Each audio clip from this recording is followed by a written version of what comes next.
Hi,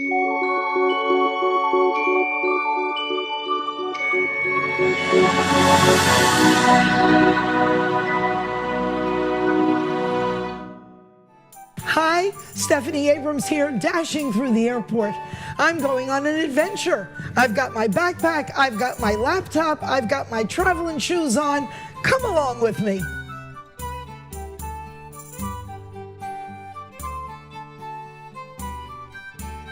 We're in Northern Ireland. You want to make sure you go here. This is Stephanie Abrams, live off of our transatlantic flight from New Jersey, from Newark Airport to Belfast International Airport in Northern Ireland. And we hit the ground running, picked up our dually car rental, and headed for the Dignitaries Hotel and Country Club to leave our luggage, not even see our accommodations, but run off to the new Titanic Belfast. A wonderful, amazing, interactive exhibit that you don't want to miss. So for 2012, on your must-visit list, you need to be taking a very strong look at coming to Belfast to see Titanic Belfast. I'm delighted that I have with me Tim Husbands, who is the CEO of Titanic Belfast. You must be so proud.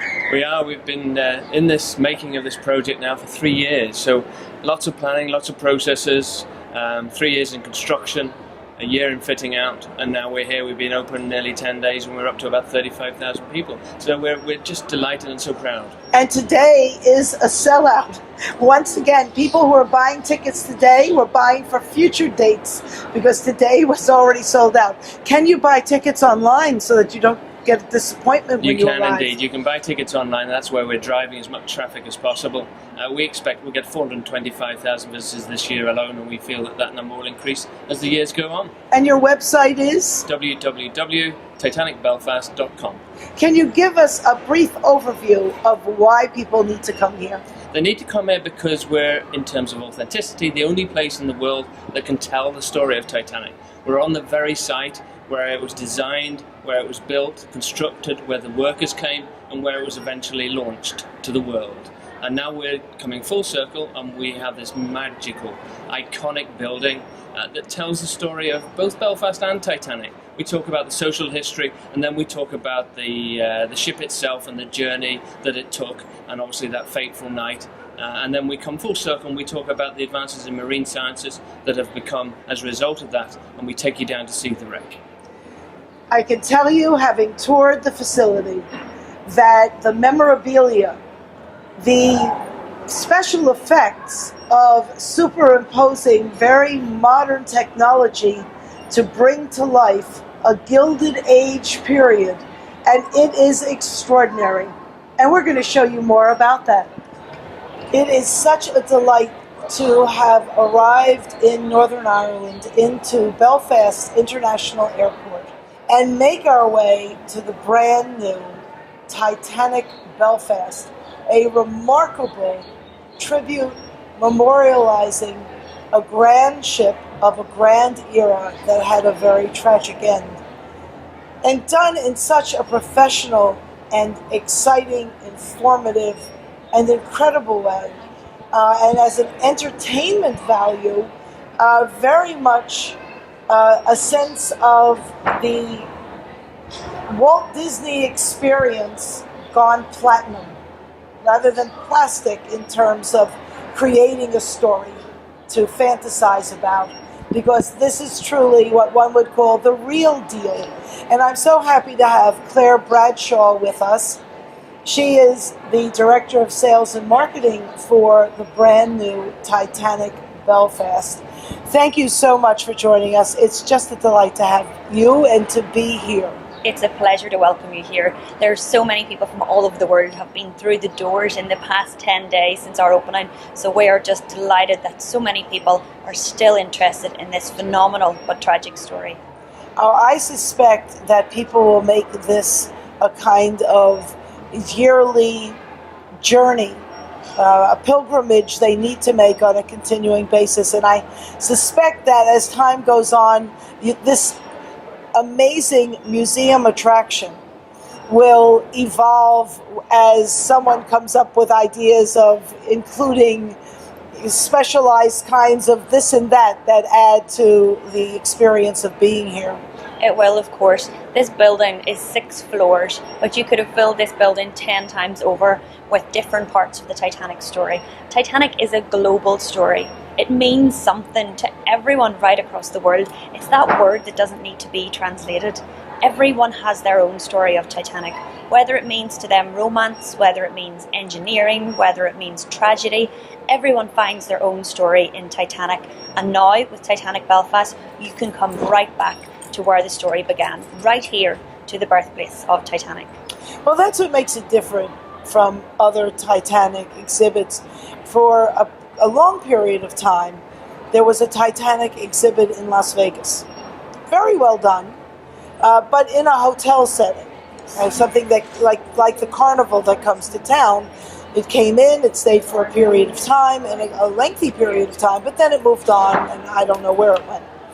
And then there are 2 Titanic exhibits, one in Pigeon Forge, Tennessee, and one in Branson, Missouri, owned by John Jocelyn, who, if he hasn't been here yet, you need to get him over here. Because this is a man who has invested untold resources into creating something people could see in America. But what you have here is different, because I've been to 2 of the 3 I've just mentioned, and this is just so over the top. And the building itself. Now, I understand that the building has caused great controversy because it's not in keeping with Northern Irish architecture that might be more along the lines of, neo-Gothic and classical architecture. This is an avant-garde 21st century showstopper.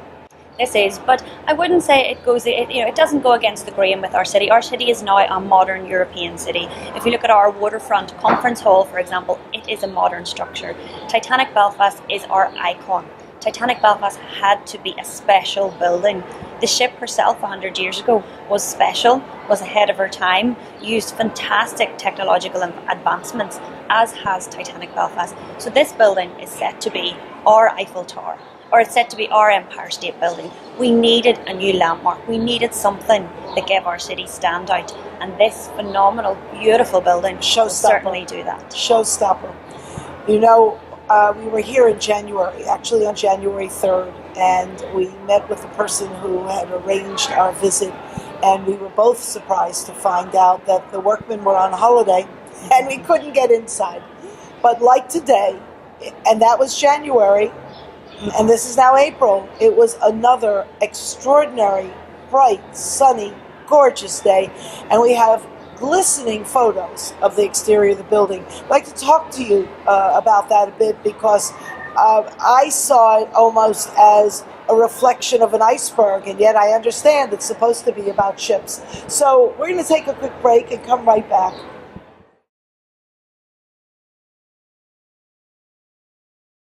Please don't go away. There's so much more to come. There's a very special place in Ireland, in County Mayo, called Lahardane. I am so happy that you are with me today.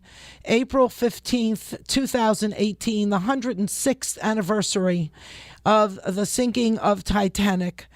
I want to take you back to 2012, same date, April 15th, the 100th anniversary of the sinking of Titanic, to a little town on the west coast in County Mayo in Ireland called Lahardane. You see in the red jacket here, Mary Robinson. She was a former president of Ireland, and in Ireland, the Taoiseach, which is the Irish for chief or chieftain, known more glibly as prime minister, is the one who does the real work of making the country run, and the president gets to do the wonderful things like make the speeches and appear at social engagements and kiss the babies and cut the ribbons.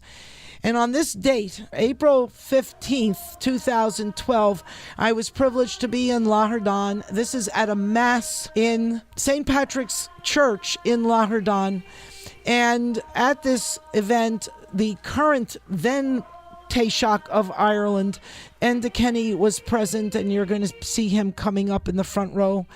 And at this event, it was memorializing and commemorating the sinking of Titanic, which they have done every year for just about 100 and some years, because 14 of the passengers on board bought and booked passage on Titanic from Addergoole Parish, where Lahardane is located. This wonderful little town of a population of 200 attracted 3,000 people the night of the 14th for pre-events that started in the middle of the night and went through until the afternoon of April 15th, 2012. And so on this 106th anniversary, today being the anniversary, the 106th anniversary of the sinking of Titanic, I wanted to share with you this incredible event that was the day the park, a memorial park that was spearheaded by the Addergoole Titanic Society. They built this wonderful memorial that you have to go and visit. But join me as we go to the park. You can see here Enda Kenny coming up with the group of people that is just a massive number of people in the background. And we're going to listen in on Enda Kenny, then Taoiseach from 2011 to 2017 of Ireland. And there's Enda Kenny. By the way, you never hear the press in the U.S. use the word Taoiseach. You never hear them use the word Taoiseach because nobody wants to make a mistake pronouncing it. They all call him the Prime Minister. In this town, population 200, over 3,000 people piled in to be there for the dedication of the Addergoole Titanic Memorial Park. In the park, there were 2 bronze statues waving goodbye, the emigrants leaving. Today, there are 4. You see the back of that cottage? You're going to now see the front of a cottage. They were built from the stone of abandoned cottages. In the bedroom of the first one, the back of the cottage, there's an eternal light waiting for them to return. Let's listen in now. Ladies and gentlemen, most importantly, boys and girls, 2 words stand out for me today on this wonderful occasion here. This park may be dedicated to the memory of those who died from this locality on the Titanic. It tells a universal story, as a story of emigration, a story of hope and expectation, a story of tragedy, and a story of loss, and a story of remembrance, and as I've said above all, it is a story of community. It was a shared understanding of hope and vision, of expectation and past experience. It was the news coming back to the Butt of Nathan that somebody else from the village or from the parish should take leave and go to America. Emigration was a way of life, understood and accepted. They are representatives of immigrants everywhere. And theirs is a story that therefore has a universal resonance. And their loss and the devastating impact it had on this locality should never be underestimated. This park is as much a memorial to those who left 60 years before the parishioners of Addergoole left on the Titanic as it is to immigrants everywhere, and for those specifically who come from here. What they call chain migration or emigration is a well-known concept that you're all familiar with. People from the same community stick together, help each other, and move to where friends and family already existed. In an era where social welfare was non-existent, or very rudimentary to say the least, one stuck with those whom you knew or whom you were related to. It was logical, it was comfort in a new world, in a stranger's country, and it reinforced family and community values.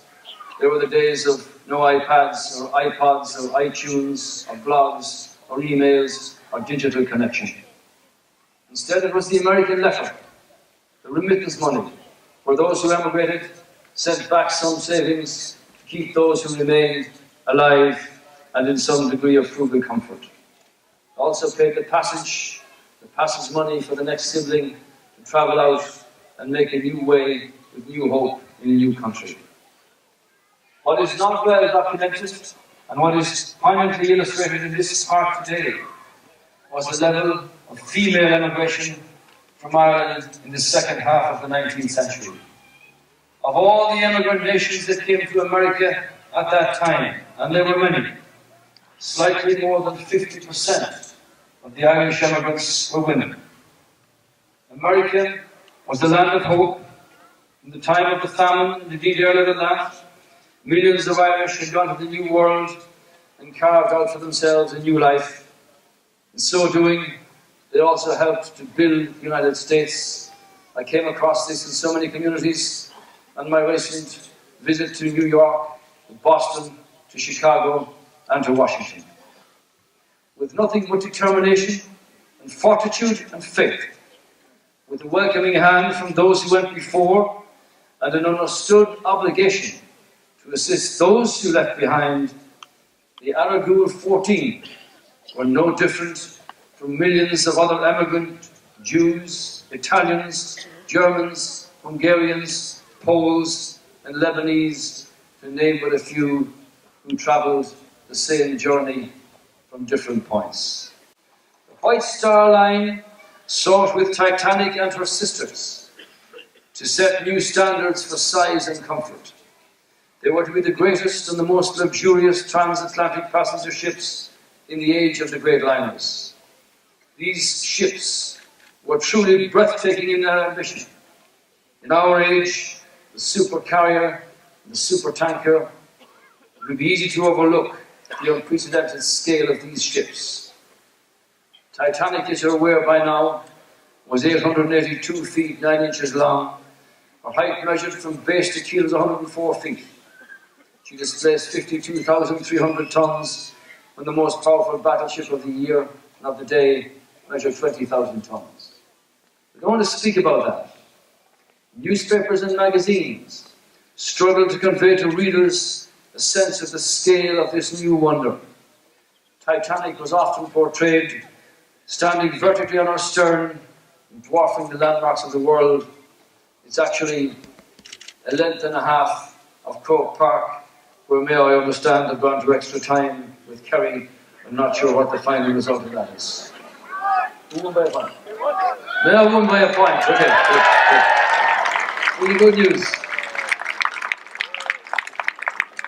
The engineering achievement was complemented by the exceptional quality on board. I understand that a first-class ticket in a suite cost $4,000 in 1912, the equivalent of over $100,000 today.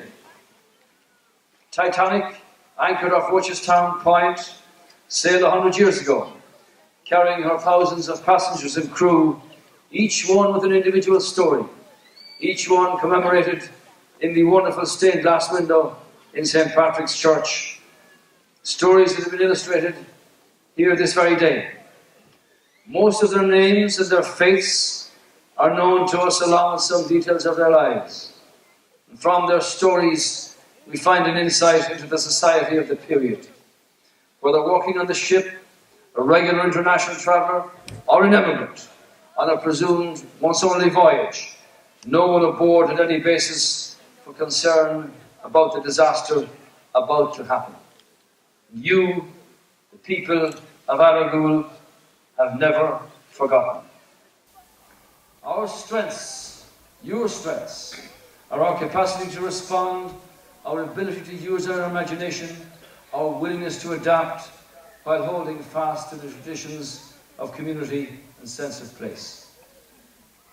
The following words were written in the Western People newspaper on the 4th day of May, 100 years ago. One of the saddest sights ever witnessed in the west of Ireland was the waking of the 5 young girls and young man from a village near Lahardane who went down with the ill-fated Titanic. For 2 days and 2 nights, wakes were held. The photo of each victim was placed on the bed on which they had slept before leaving home and kindred. They were covered with snow-white quilts, numbers of candles were lighted around. The wailing and the moaning of the people was most distressing and would almost draw a tear from a stone. let the Western people recall that 100 years later, they have not been forgotten, and that this monument and this park has been erected in their honour and in honour of all those who died on the Titanic. This is a memorial park to their memory.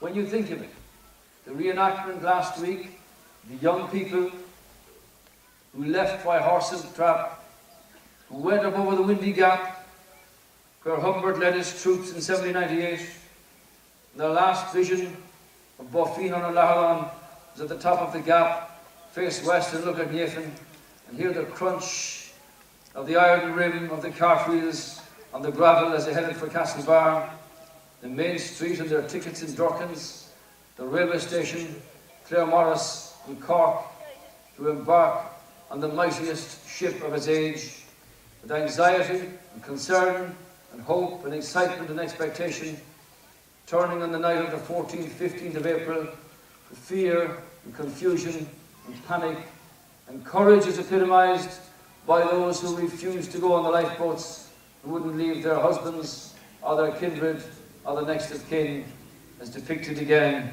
in the stained glass window.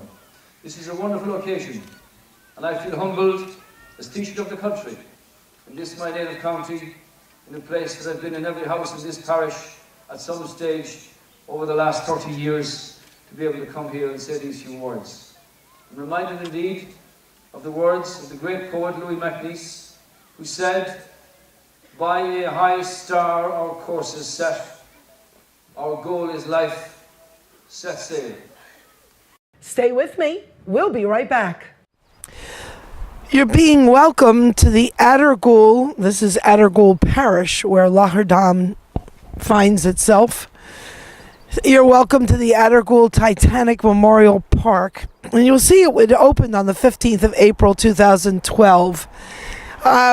We were actually here for that opening, for the ribbon cutting, for the benediction, for Enda Kenny, who was the Taoiseach, a word that most American news presenters don't like to use because they can't say it. It means chieftain, the equivalent of prime minister.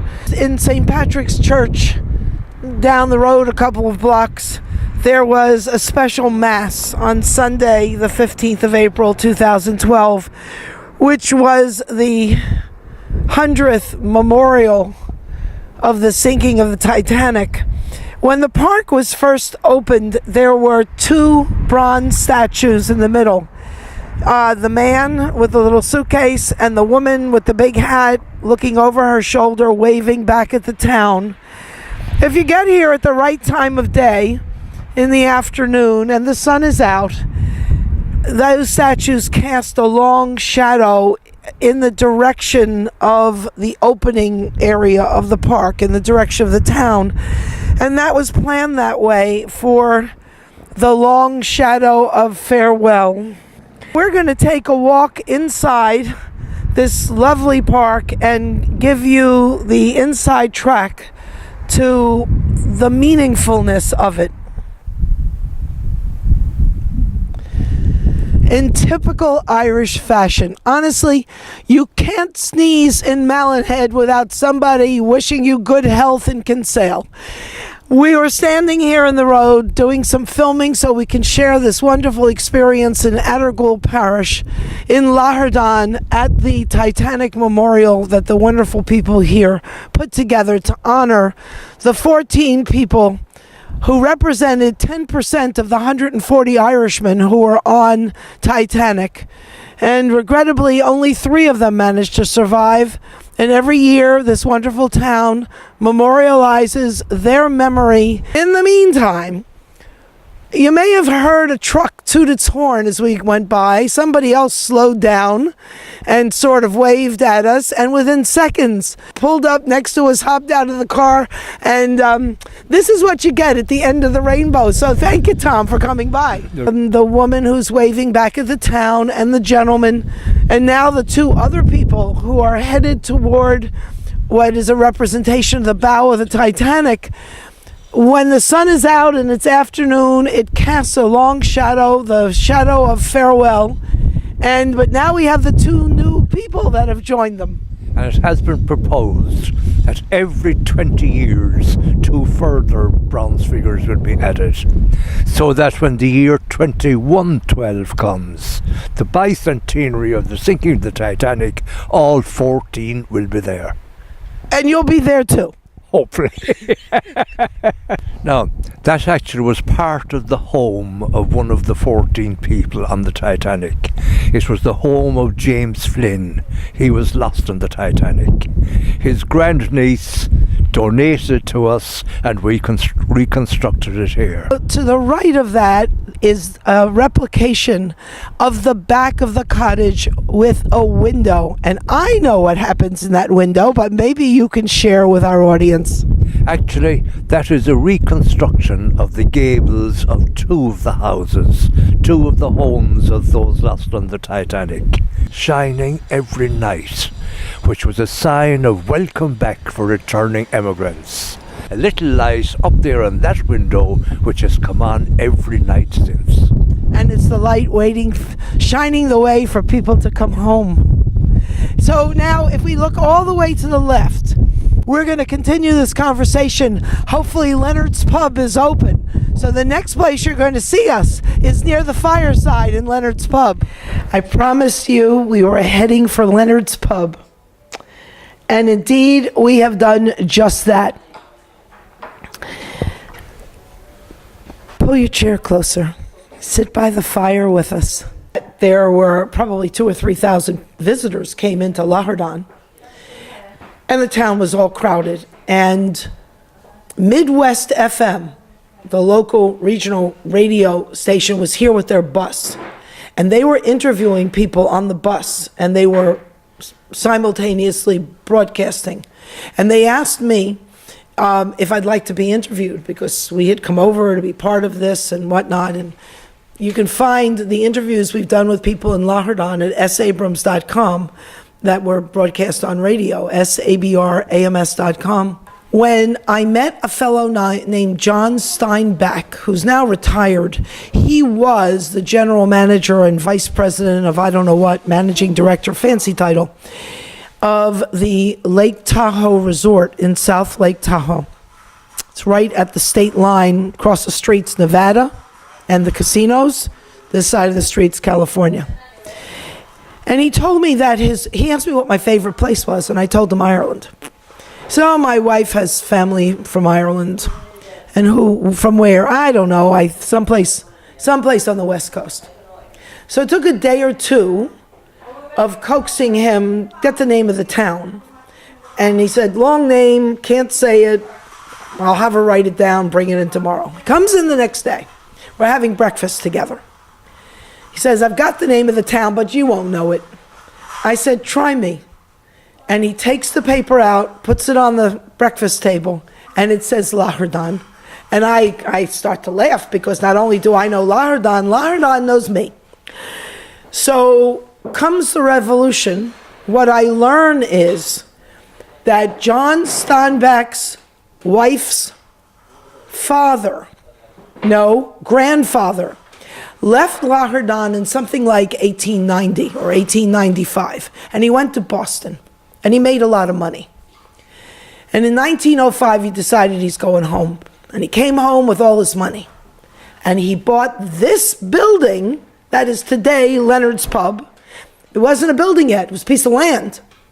He bought this piece of land, he built this building, and he built the brick wall that I was leaning on the night of April 14th, 2012, waiting to be interviewed by Midwest FM. And I thought to myself, my life is filled with impossible things that can't possibly happen. What are the odds that I meet a fellow in California whose wife's family is from Ireland, and it turns out that her grandfather built the building that I was standing in the mist that night waiting to be interviewed, and got to know Helen, who runs Leonard's Pub, and all the people here in California. Don't you find that just a bit over the edge? And his name was Mikhail. That's right. and he bought the land from my wife's great-grandparents. Well, as I said to you earlier, everything which is built around the Titanic Park was built from stones, either from the homes or from round the homes of the 14 people. Now, as well as that, there are 14 trees planted around, which means the 14 people can really feel at home in the Titanic Park. This is a wonderful place, people. You have to get yourself to County Mayo on the west coast of Ireland, the wild Atlantic way, and make sure you find your way to Lahardane. This is Stephanie Abrams. We're at Pontoon Bridge. It's actually, the name of the town is Pontoon. And this little bridge goes between two lakes, two different lakes. Now, the one you're looking at now is Loch Colin, and on the other side of the road is Loch Con. And it's just a gorgeous spot. You could come here, as many people do, and fish off one side of the bridge, and then cross the road, fish off the other side of the bridge. Very cool.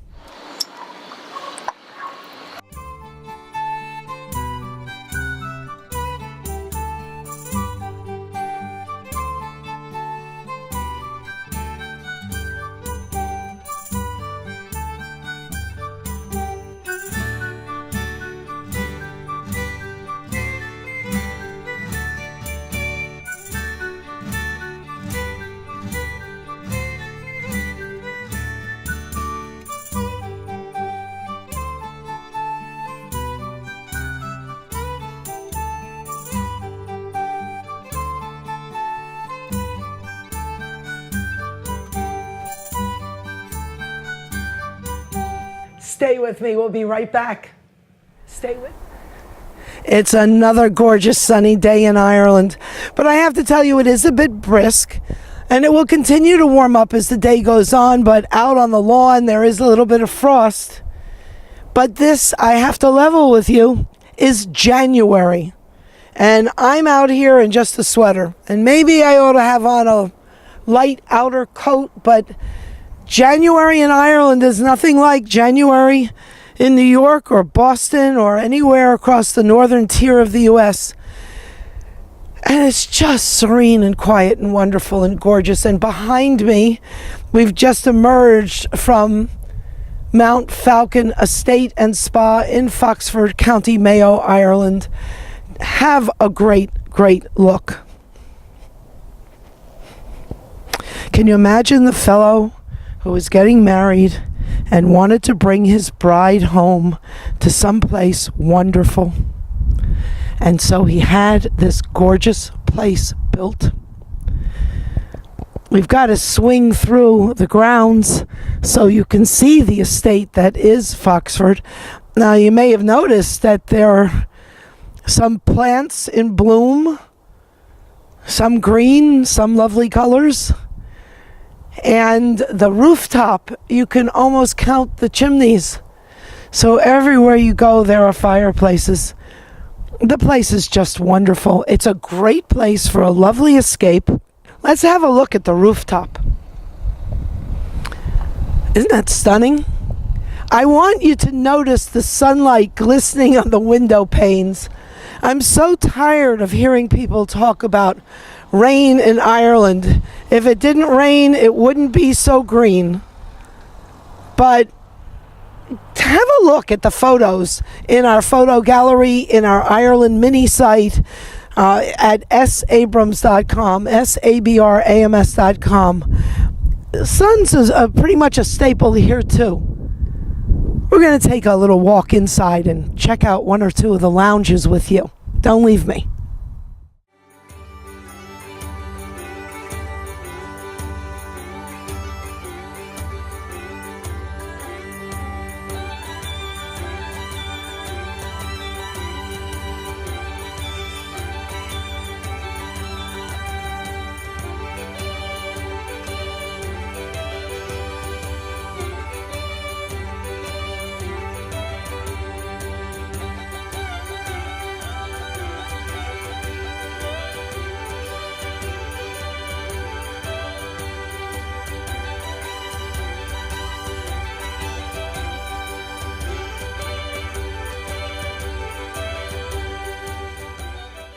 If you're just joining us, this is Stephanie Abrams live from Mount Falcon, a wonderful country home, manor house estate in County Mayo, Ireland. Oh, by the way, I didn't mention the fishing when I was talking about golfing and falconry and walks and trails and whatnot, but the River Moy runs right through this property, and the estate owns the banks on both sides of the river. They will arrange for those who wish to go fishing, where you'll find salmon of the finest variety running in that river, and they will arrange for your fishing license, provide you with wellies, those rubbery boots, and the fishing equipment, and a ghillie, who would be your fishing guide, to take you out along the riverbank to fish. I'm in one of the lounges at Mount Falcon, and I'm just wondering if my glasses are adjusting to being inside. We were just outside, and because these are eyeglasses that adjust to become sunglasses, it was so sunny that they were absolutely dark. Well, they're still pretty dark, I'd say. I just do that to prove the point, because I'm tired of listening to people talking about how it always rains in Ireland. That's not the fact, people. And as my senior producer, David Isby, would say, it never rains on the golf course. This is one of these wonderful rooms. Regrettably, at the moment, they've just finished cleaning all the ashes out of the fireplace from the wonderful glowing fires that took place yesterday, but I'm going to bet in an hour or so that fire is going to be up and roaring again. You're looking at my favorite little snug. Isn't this cute? Lots of houses, historic homes, mansions, manor houses, and certainly castles have these tiny little rooms that, well, they inspire me to want to write. I love to sit in a snug. Definitely, because when I travel to the North American continent, generally speaking, more often than not, people ask me about the weather all the time, because it's a complete misnomer that it rains in Ireland all the time. Clearly, and that the food is not good. Clearly, it That's is. the other one. Yeah, well, that's the other greatness of food. Oh, terrible food. Who told you that? My grandmother. 20 years ago, perhaps, right? Oh, but I tell you what, at this point, it's more than 20. there has been a complete transformation. This is Stephanie Abrams sitting in the Walpole suite, in the living room of the suite, in front of this gorgeous marble fireplace. And I am with Alan Maloney, who's the managing partner of Mount Falcon in Foxford, County Mayo, Ireland. This is just such a wonderful place.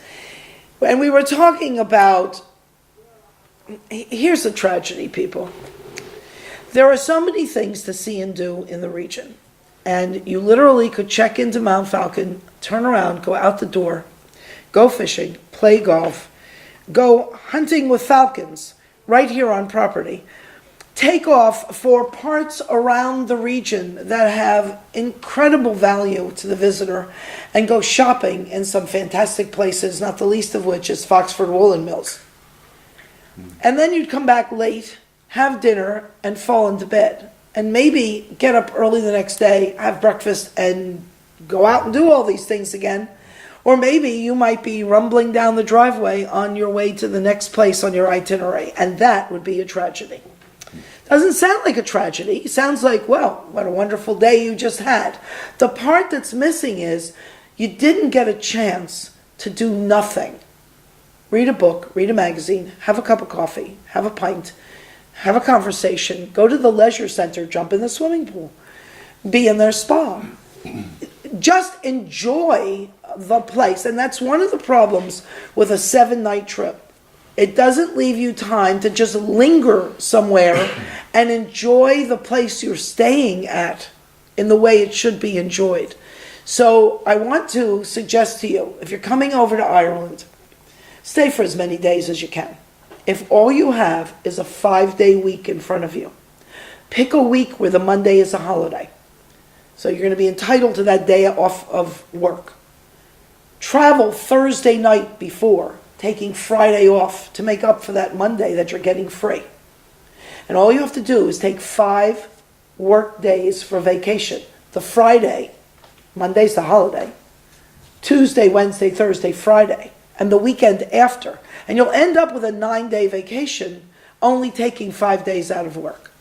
And at least that'll give you some time where you won't feel guilt-ridden that you came to County Mayo and you never left the grounds of Mount Falcon to go and see Cage of Fields and drive along the coastline and do all these other things. Yeah. Because the pressure to run and do and see is extraordinary. And what I want to suggest is don't run and do and see. Yeah. Make the places you're staying the destination. And Mount Falcon could easily be one of those places. So let's talk about the golfer who is busting to play a magnificent links course in the west of Ireland. Yeah, we're blessed here, Stephanie. I mean, a lot of your viewers and listeners would be perhaps more familiar with a lot of the notorious links golf courses which are situated down in the southwest, but we equally up here in this region have an extraordinary range of outstanding championship links golf courses, which obviously is a rarity in the world, never mind here in Ireland alone.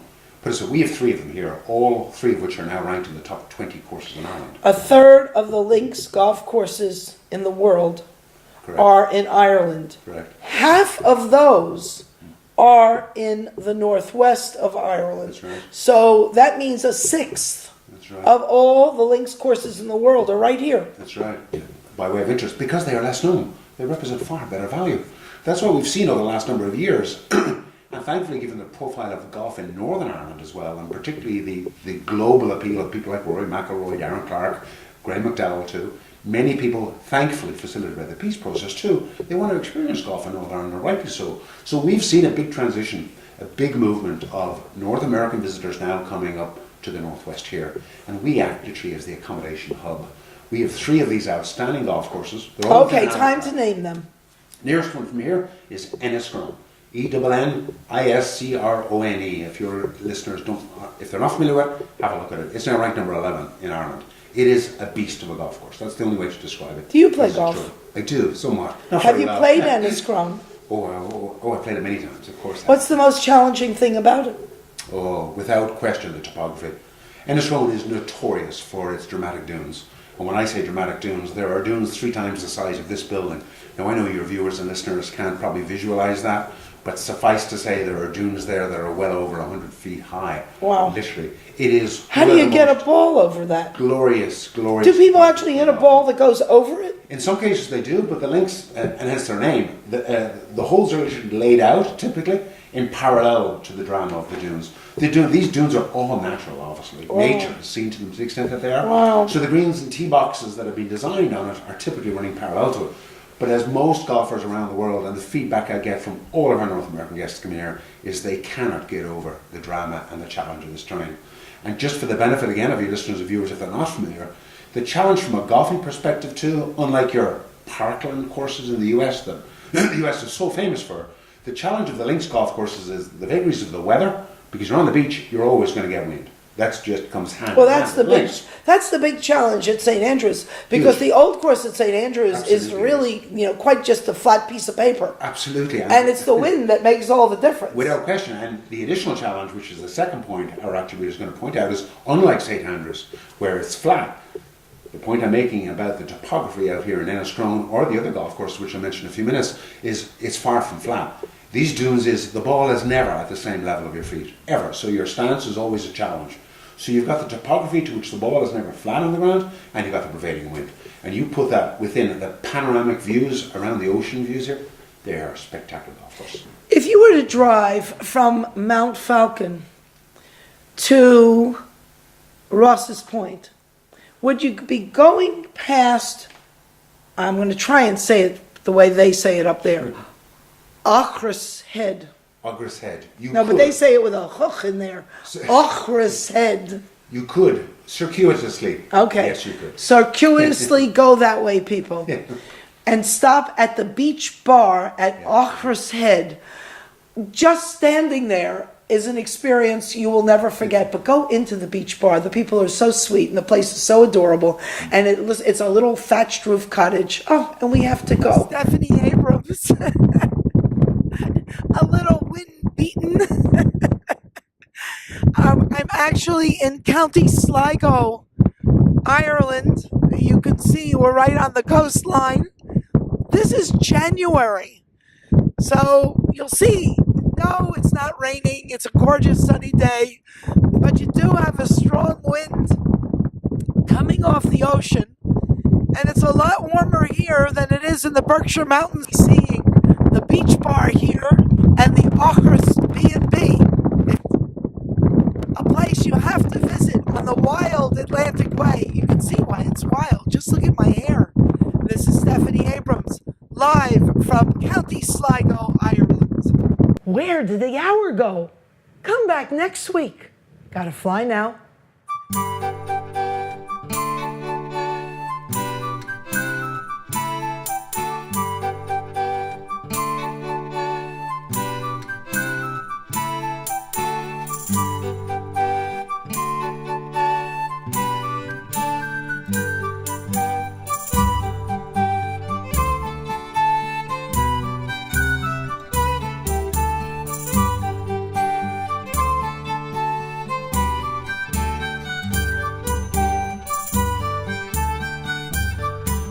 Hi, I'm Stephanie Abrams, here in this bookshop to do a wonderful book signing. And why? Because everybody's interested in Rumors, my novel of suspense, intrigue, love, lust, and conspiracies and lies, and an ending you'll never see coming. Give it a shot. You'll find it at every online bookseller. Look for Rumors by Stephanie Abrams and enjoy.